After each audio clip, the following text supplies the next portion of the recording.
My name is Bill O'Riordan, and I'm here at the Halligan and Daley site. And myself and Mike Ryan have been here probably for 60 years. We were both taught by our parents, our fathers especially, about what this means and the sacredness of this site.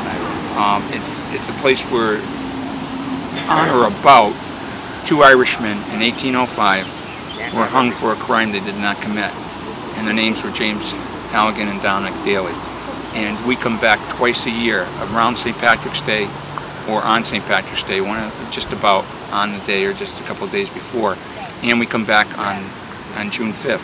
We're very fortunate that a lot of people, most recently, have joined us, the Ancient Order of Hibernians, the local St. Patrick's Day Committee, and a number of other people, to honor these 2 gentlemen who were, unfortunately, met their demise on a day similar to this. It was a very, very hot day, one of the hottest days of the year, and the actual hanging place was a little bit higher up the hill, and there was a little creek that we're running by, and all the kids were running down to the creek and filling cups or whatever they could with water, going up and selling it for 10 cents a cup.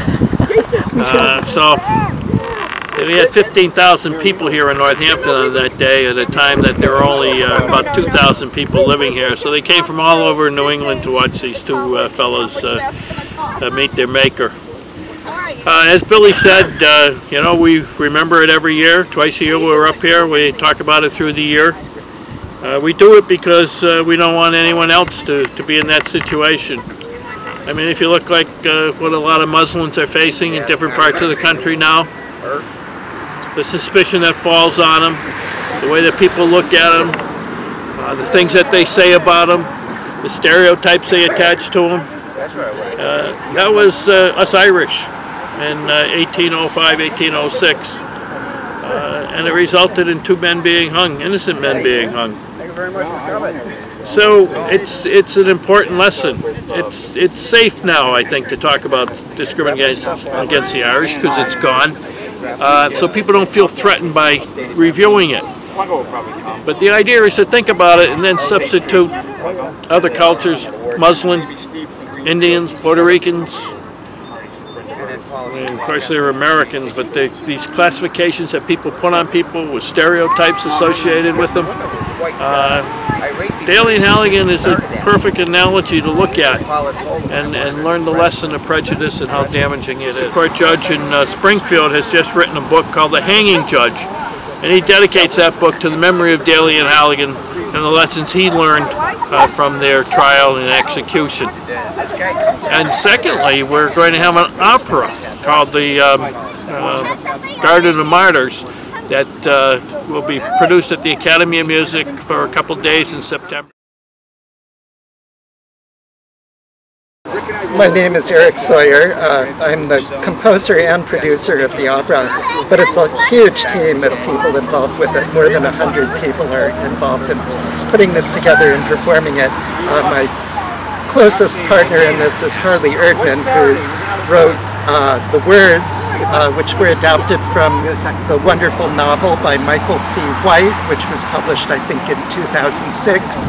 Michael used to live in Wilbraham, where the crime took place, and he's blessed the project from the very beginning and been very supportive and come to the workshop performances that we've done over the last 2 years now, having covered the entire piece. So what remains is to put it all on stage with costumes and lights and sets and orchestra, which is the Springfield Symphony, conducted by Kevin Rhodes, and a wonderful cast of our best professional singers in Western Massachusetts and a few from outside.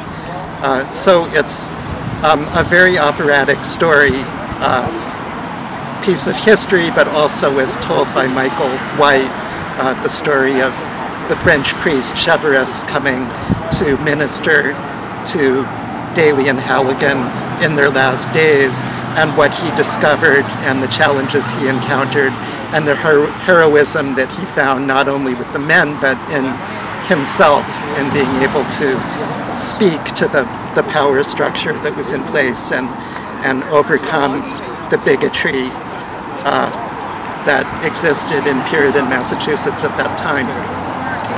Religious prejudice, ethnic intolerance, the things that form hate in our society can destroy our souls. And our justice system depends on people that understand and believe in the Constitution and due process.